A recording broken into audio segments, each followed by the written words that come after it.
Boker Tov Umvorach, tel que vous le savez, nous avons une mitzvah annuelle de réciter Birkat HaIlanot, la bracha, lorsqu'on voit les arbres en fleurs pendant le mois de Nissan.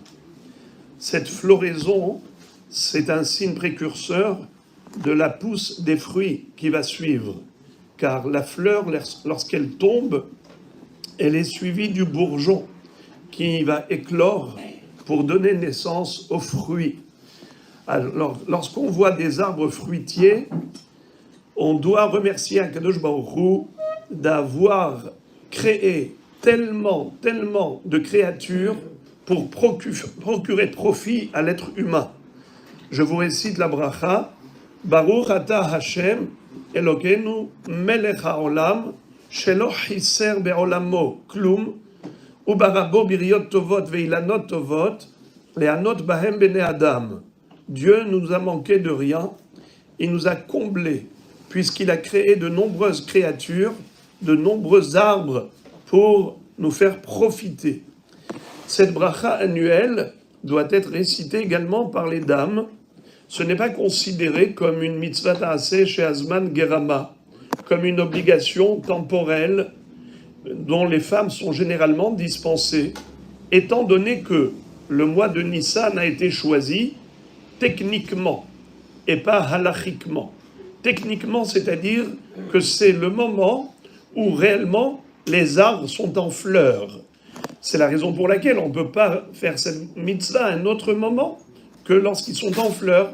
Donc ce n'est pas relatif à une date, c'est relatif à une réalité. Il est bon de faire cette bracha beminyan. Donc on essaye de se réunir et de préférence le plus tôt possible, c'est-à-dire depuis Rosh Chodesh Nissan, selon la règle Zrizim Makdimin la mitzvot. Les gens zélés s'empressent pour faire les mitzvot. Ils n'attendent pas le dernier moment.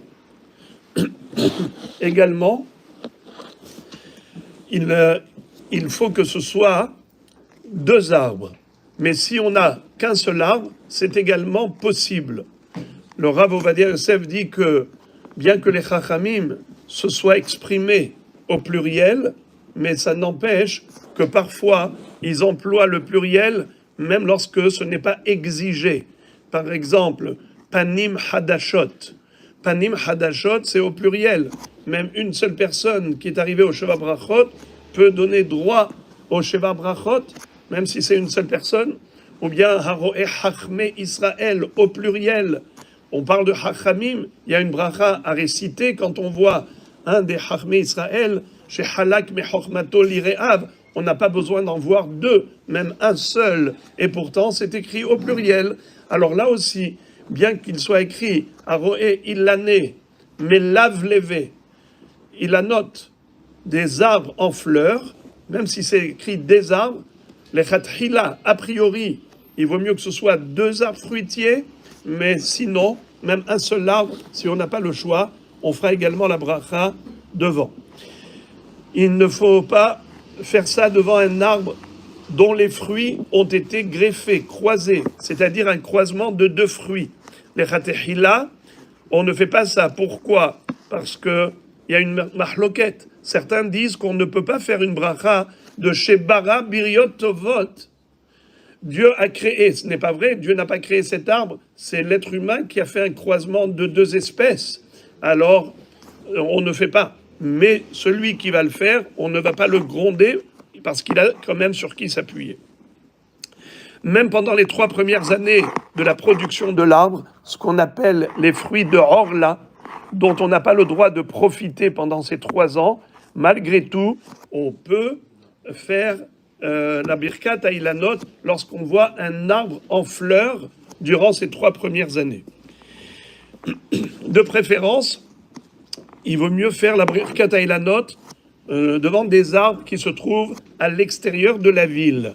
Mais si on n'a pas trop le choix, eh bien, si c'est difficile, c'est compliqué, on peut le faire même en ville.